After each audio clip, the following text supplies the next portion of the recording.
आता पाहूया लोकसभेच्या रणसंग्रामासंदर्भातल्या टॉप 9 बातम्या।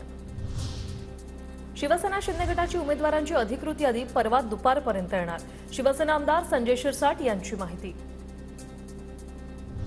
वंचित बहुजन आघाडीला महाविकास आघाडीचा 6 जागांचा प्रस्ताव, सूत्रांची माहिती। 6 जागांच्या प्रस्तावावर मवियात सकारात्मक चर्चा होणार। वंचितला प्रत्येक पक्ष 2 जागा सोडण्याची शक्यता।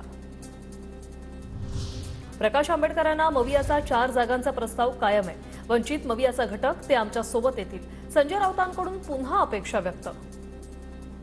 बाळासाहेब आंबेडकर हे सगळ्यांचे नेते आहेत।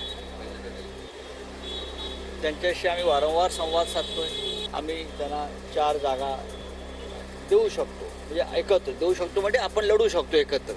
आता आमच्या असं लक्षात आलंय की त्यांच्या बोलण्यातून की त्यांना 4 जागांचा प्रस्ताव मान्य नाही।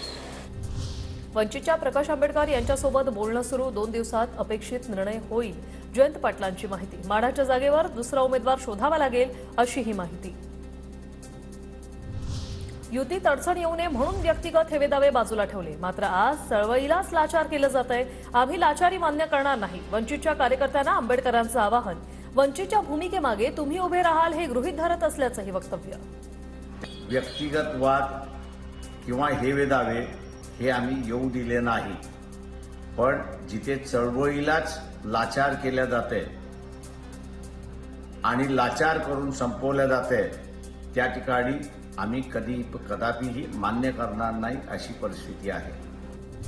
प्रकाश आंबेडकरांनी आम्हाला चांगला प्रस्ताव दिला तर स्वीकारू, वंचित मविया सोबत जाण्याच्या चर्चा सुरू असताना शिरसाट यांचं वक्तव्य। आम्ही आजही सांगतो, प्रकाश आंबेडकर साहेबांनी जर एखादा चांगला प्रस्ताव दिला तर महायुती सुद्धा त्याला ऍक्सेप्ट करेल। अधिकृत यादी माझ्या माहितीप्रमाणे परवाच्या दिवशी दुपारून जाहीर होईल।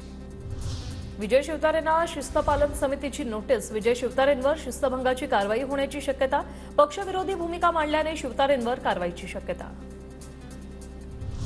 फोन बंद करून अंबादास दानवेंकडून कार्यकर्त्यांच्या भेटीगाठी। सत्ताधाऱ्यांकडून सतत फोन येत असल्याने फोन बंद।